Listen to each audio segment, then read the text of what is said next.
Assalamualaikum warahmatullahi wabarakatuh. Saya daripada kumpulan 7 akan membentangkan topik 7, pengaruh ICT ke atas kesepaduan nasional. Ahli kumpulan saya ialah Nur Zahira, Nurul Ain Farzana dan Nur Faiza. Serta saya sendiri Muhammad Taqi. Subtopik 1, evolusi dan pengglobalan teknologi.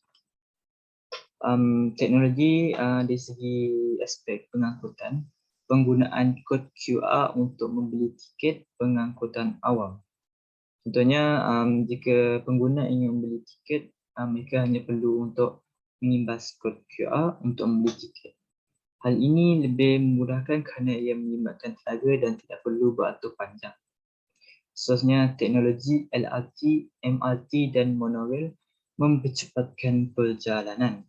Oleh kerana LRT, MRT dan monorail ini boleh pergi daripada satu tempat dengan satu tempat dengan masa yang agak pendek.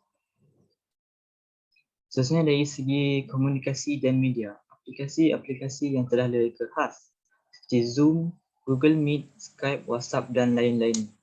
Aplikasi seperti ini memudahkan penghubungan jarak jauh. Lebih-lebih lagi pada musim COVID-19 ini, penghubungan jarak jauh amatlah diperlukan. Dan juga aplikasi Zoom, Google Meet, Skype ini juga boleh digunakan untuk para pelajar berhubung dengan pensyarah mereka ataupun guru mereka dengan lebih mudah tanpa perlu bersemuka. Seterusnya, media massa yang banyak memberikan info-info terkini kepada semua.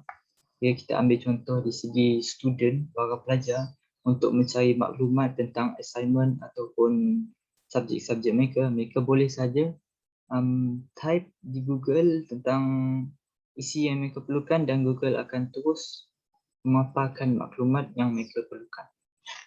Seterusnya, dari segi aspek pertanian dan makanan, penggunaan drone untuk memantau kawasan bermasalah dengan tepat dan pantas. Kerana drone dia akan terbang tinggi dan boleh mengimbas kawasan yang besar dengan masa yang agak pendek tanpa perlu kita menggunakan tenaga kita sendiri.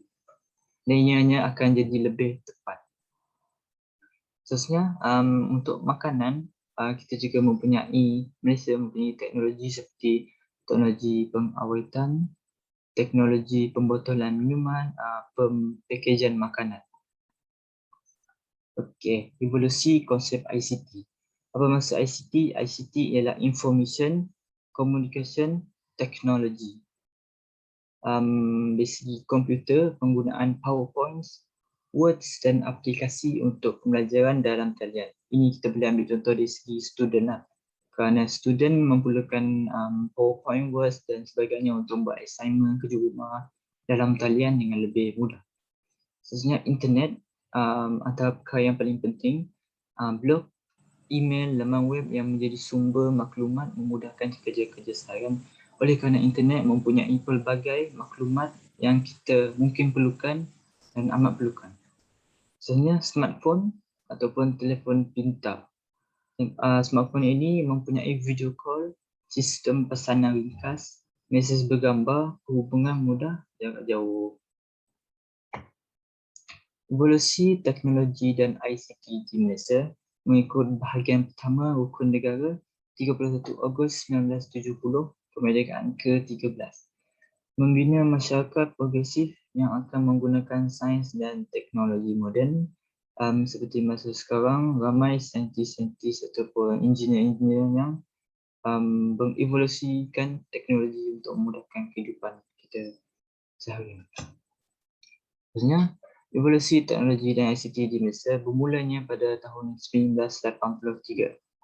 Dr. Mohamed Awanglah memulakan idea untuk menghubungkan Malaysia dengan dunia menerusi internet di Makmal University, Malaya. Diteruskan lagi pada tahun 1989, penciptaan Rangkom, Rangkaian Komputer Malaysia. Ialah pada email, mail dan program elektronik sebagai keupayaan komunikasi dan perkongsian sumber kepada manusia.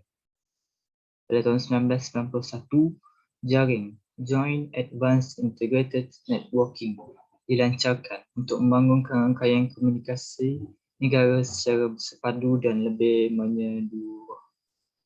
Dan kini 2020 hingga 2021, kemajuan Internet of Things (IoT), analisis data dan pembelajaran mesin, dan seterusnya kepada revolusi industri 4.0.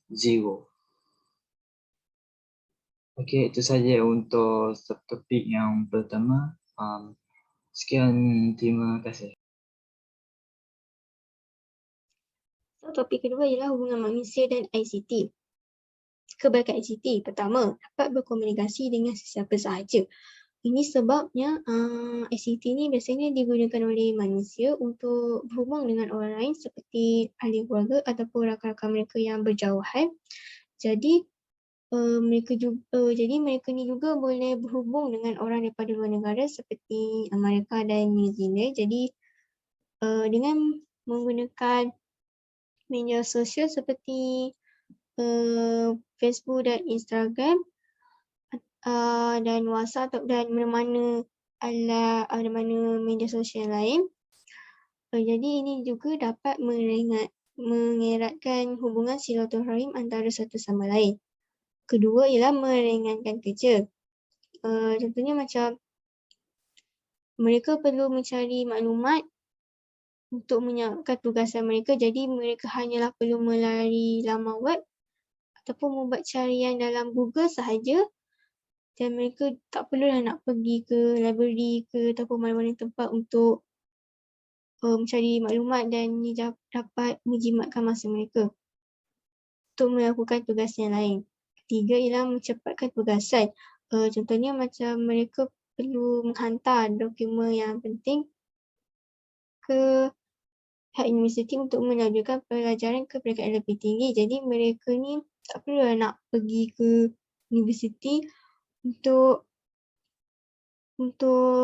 menghantar dokumen tersebut. Keburukan ICT. Pertama, mereka perlu bekerja 24 jam setiap hari. Ini sebabnya ICT ni seperti alat yang memudahkan mereka untuk menyiapkan tugasan dan mencepatkan tugasan mereka. Jadi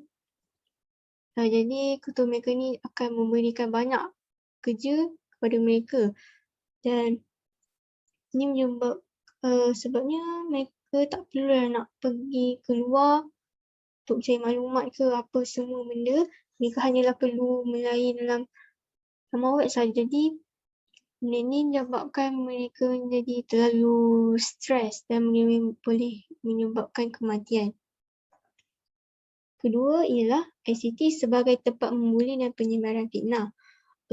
Boleh dilihat zaman sekarang ni banyak pengguna media sosial yang suka cyberbullying dan suka sebarkan fitnah terhadap orang lain, sebabnya mereka ni macam mereka boleh buat sesuka hati saja mereka sebabkan oleh orang lain tu tak kenal mereka. Jadi mereka ni suka membuli dan menyebarkan fitnah orang lain tu sebab mungkin mereka cemburu ataupun tak suka kepada orang tersebut. Dan ketiga, dikejar hutang. Ini sebab mungkin pihak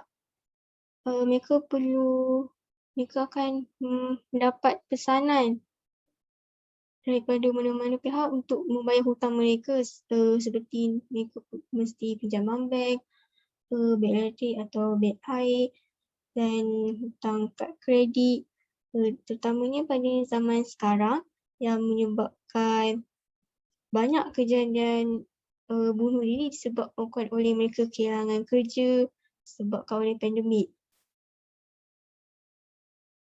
Subtopik ketiga ialah etika dan peradaban dalam penggunaan ICT. Ketika menggunakan ICT, kita perlu ingat bahawa pertama, kita berkomunikasi sesama manusia. Maksudnya kita perlulah menghormati orang lain dan kita tak bolehlah nak maki-maki mereka saja kat dalam media sosial ke kat mana-mana. Dan kita perlu ingat bahawa media sosial ni digunakan untuk mengeratkan hubungan dan untuk berhubung antara satu sama lain.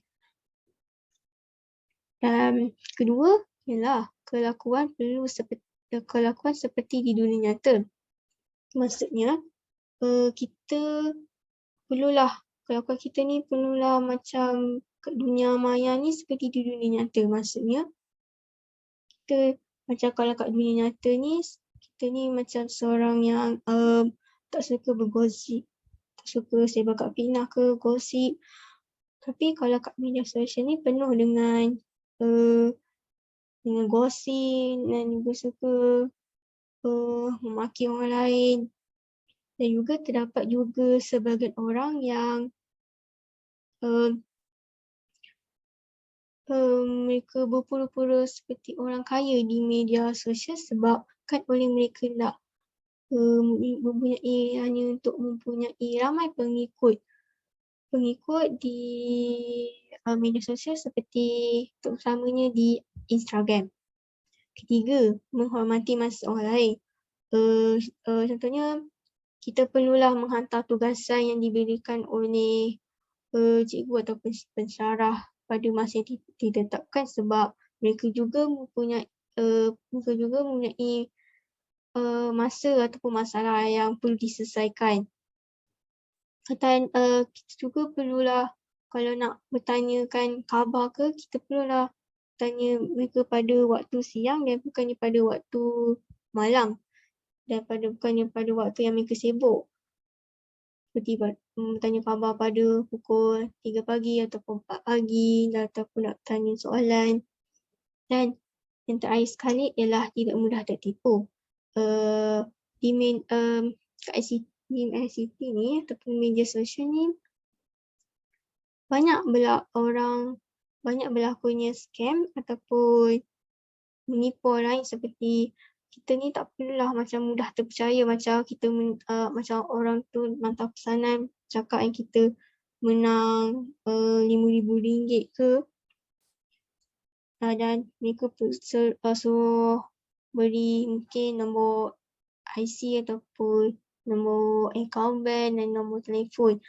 Kalau kita sebarkan maklumat peribadi ni, nyawa kita mungkin akan berada dalam bahaya. Itu saja, sekian, terima kasih. Bismillahirrahmanirrahim. Assalamualaikum warahmatullahi wabarakatuh. Nama saya Nazairah binti Abdul Hadi. Hari ini saya akan membentangkan topik 4 daripada topik 7 iaitu ICT Tapak Pengukuhan Kesepaduan Nasional. Okey, ICT sebagai ejen kesepaduan sosial. ICT ni banyak memberi pengaruh kepada cara kita berkomunikasi, cara kita bekerja, cara kita menghormati antara kaum, sama ada yang muda ataupun yang tua, dan juga cara kita menyayangi orang muda. Macam mana ICT boleh mempengaruhi dalam cara kita berkomunikasi? Okey, seperti yang kita tahu sekarang memang banyak social media yang telah wujud, macam banyak laman internet, social media. So ramai orang menggunakan social media ni untuk berkomunikasi antara satu sama lain. Tak kisahlah keluarga ke, kawan ke. During pandemik kita kan tak boleh jumpa langsung, dah lama tak jumpa, tak boleh berkunjung antara satu sama lain. So kita menggunakan social media macam Instagram, WhatsApp, Facebook untuk tanya khabar. So secara tidak langsung dia akan mengeratkan silaturahim antara keluarga dan kawan walaupun tidak berjumpa. Okey. Selain pada itu, ICT juga memudahkan untuk belajar. Sekarang macam kita tahu, sekarang pandemik COVID-19, kita tak boleh pergi sekolah langsung. Even nak jumpa cikgu, nak tanya pasal homework pun tak boleh. So, internet adalah salah satu platform untuk pelajar cari maklumat. Dan cikgu pun menggunakan macam aplikasi Google Meet untuk membuat online classroom ni. So, ICT membanyak bantu dalam segi pelajar ni lah. Tapi, ICT juga bagi banyak keburukan untuk dalam cara berkomunikasi ni. Iaitu mereka mungkin menggunakan bahasa rojak. Tambah-tambah remaja zaman sekarang memang banyak berkomunikasi secara bahasa yang entah wujud daripada mana, dia guna je untuk berkomunikasi dalam WhatsApp. So, ianya tidak patut diterapkan dalam remaja. Sepatutnya kita harus menggunakan bahasa Melayu yang betul. Okay. ICT juga memberi pengaruh dalam cara bekerja. Okay.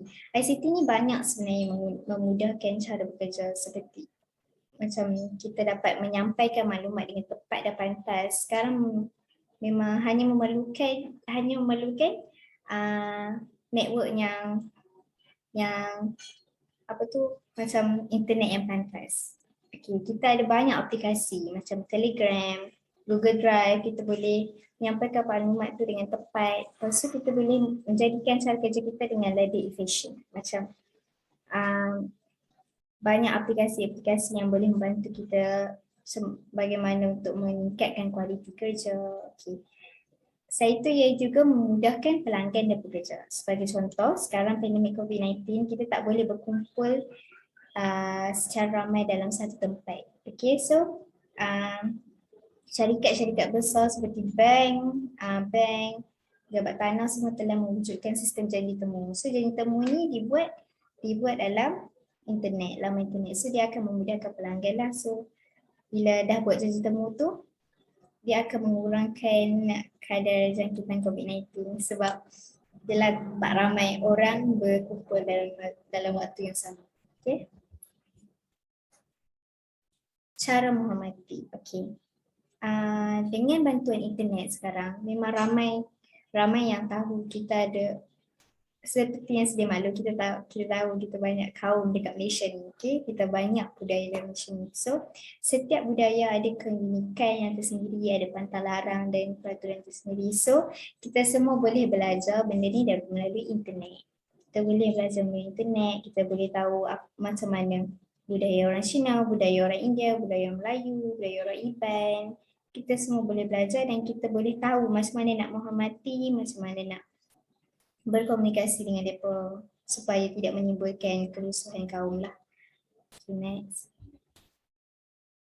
Okay, akhir sekali, macam mana ICT boleh mempengaruhi cara menyayangi orang muda. Okay, tidak dapat dinafikan. ICT memang banyak memberi keburukan kepada orang muda. Sebagai contoh, ramai anak muda sekarang mengalami tekanan perasaan. Selalunya disebabkan faktor mereka terlalu taksub dengan telefon bimbit, menyebabkan mereka kurang berinteraksi dengan ahli keluarga. So bila kurang berinteraksi dengan ahli keluarga, kasih sayang dia pun tak cukup. So apa yang ibu bapa boleh buat? Ibu bapa boleh cari di internet macam mana aktiviti bersama keluarga. Bagaimana aktiviti bersama keluarga ini boleh memberi kasih sayang secukupnya untuk orang muda, supaya orang muda ni berasa lebih disayangi dan mereka rasa lebih tak alone. Okay, yang itulah ICT. Okay. So ibu bapa pula jangan bersikap penting diri hanya disebabkan kesibukan di kerja. Dia pun just bagi je anak dia bermain telefon bimbit, tak pantau sebab tak nak dia berkacau main ni kan. So tak nak dia berkacau waktu bekerja. So ibu bapa tolonglah jangan bersikap penting diri. Okay, so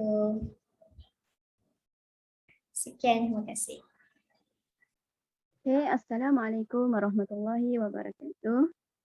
Saya Nur Faiza binti Nuruddin. Hari ini saya akan membentangkan topik 5 dalam topik 7 iaitu isu semasa ICT. Dalam keadaan dunia yang mengalami pembaharuan dan perubahan, kita tahu bahawa teknologi ICT semakin digunakan dalam dunia dan timbullah beberapa isu semasa ICT. Antaranya ialah yang pertama adalah ADP, yang kedua realiti kehidupan manusia di zaman ICT, yang ketiga peperangan dalam bentuk baharu, yang keempat fake news spread fast iaitu dia terpasu disebarkan dengan cepat, yang kelima deepfake dan yang keenam adalah hate speech. Okay, seterusnya.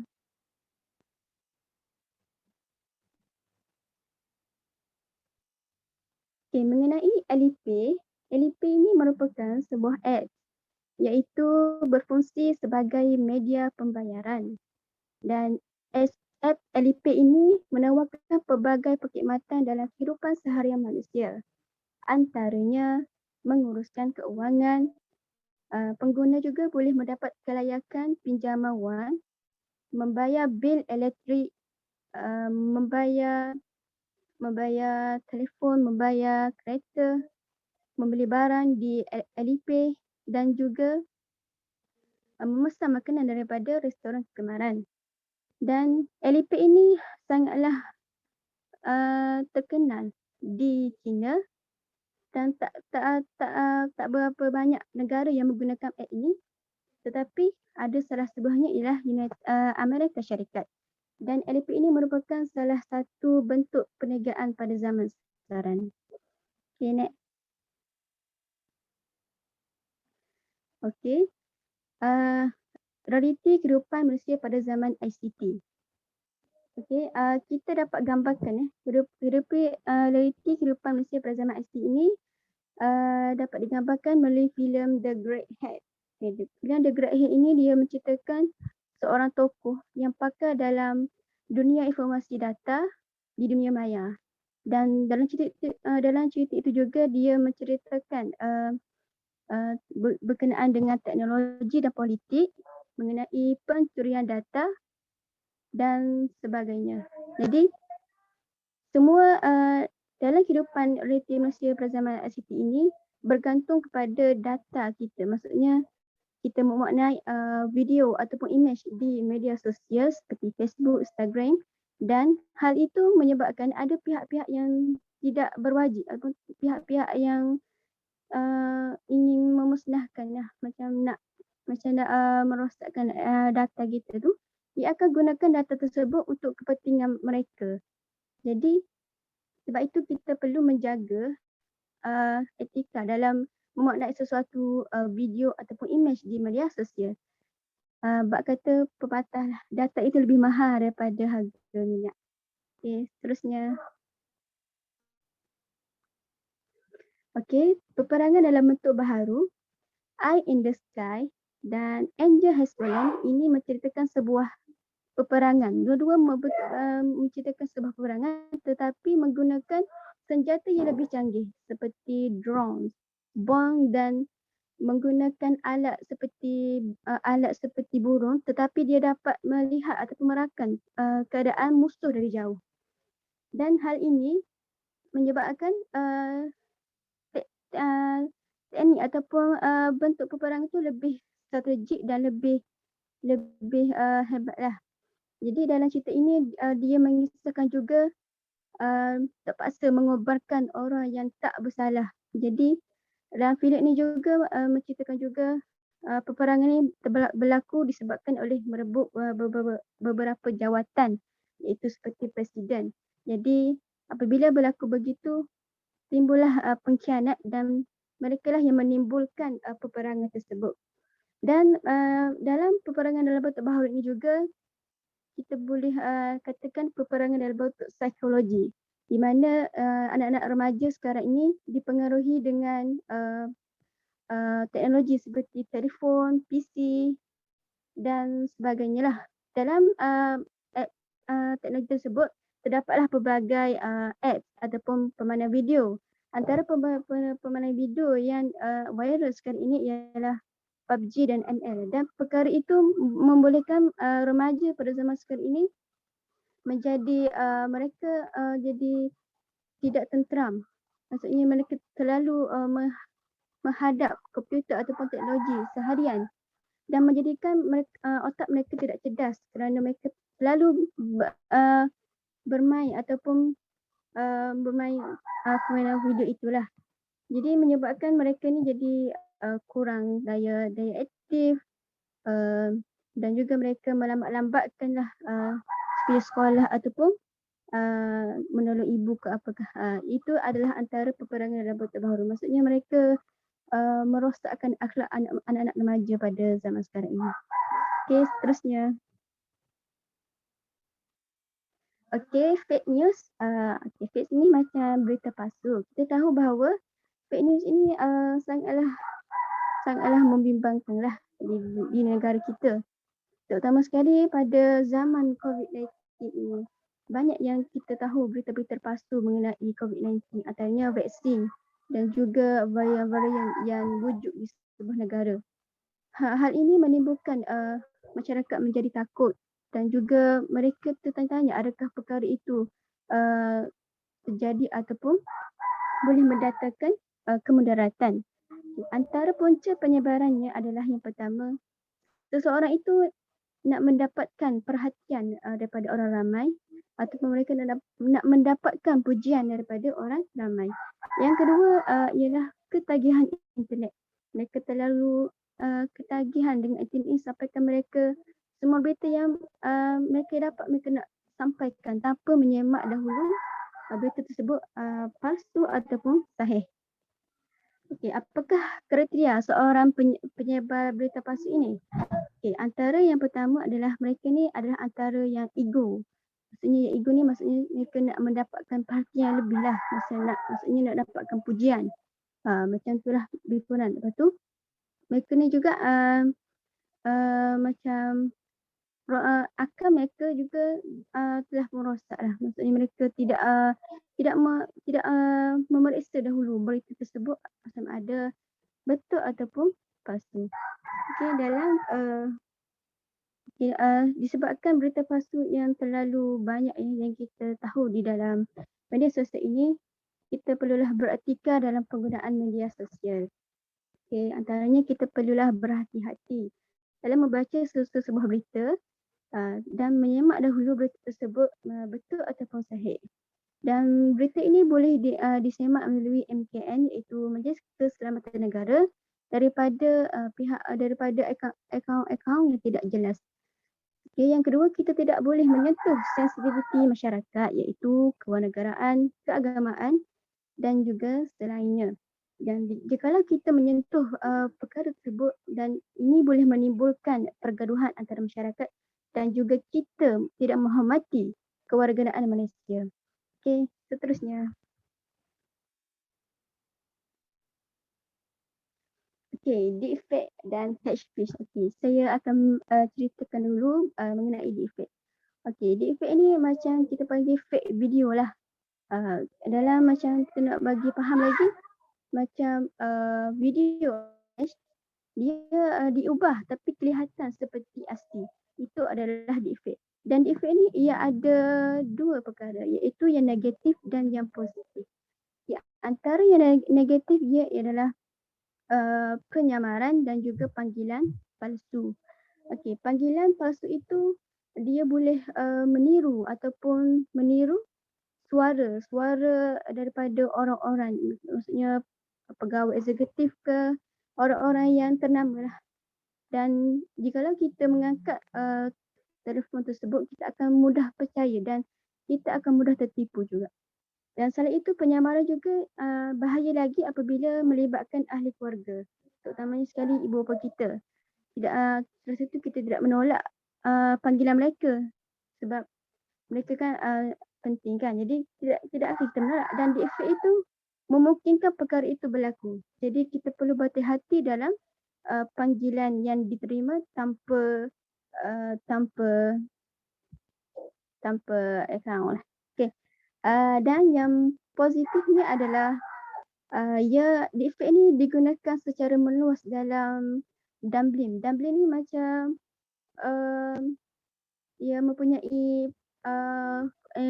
ekonomi yang besar dalam bidang pemfilman. Maksudnya dia boleh meniru suara daripada suara tokoh kepada suara-suara yang lain.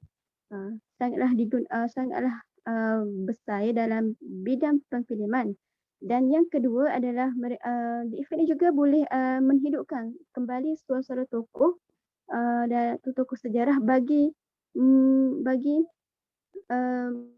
pelajaran satu lebih menarik dan lebih efektif. Okey. Dan pada tahun 2019, 5 hari bulan 9, Microsoft dan Facebook ni telah bekerjasama untuk mendeteksikan deepfake ini di sesebuah negara.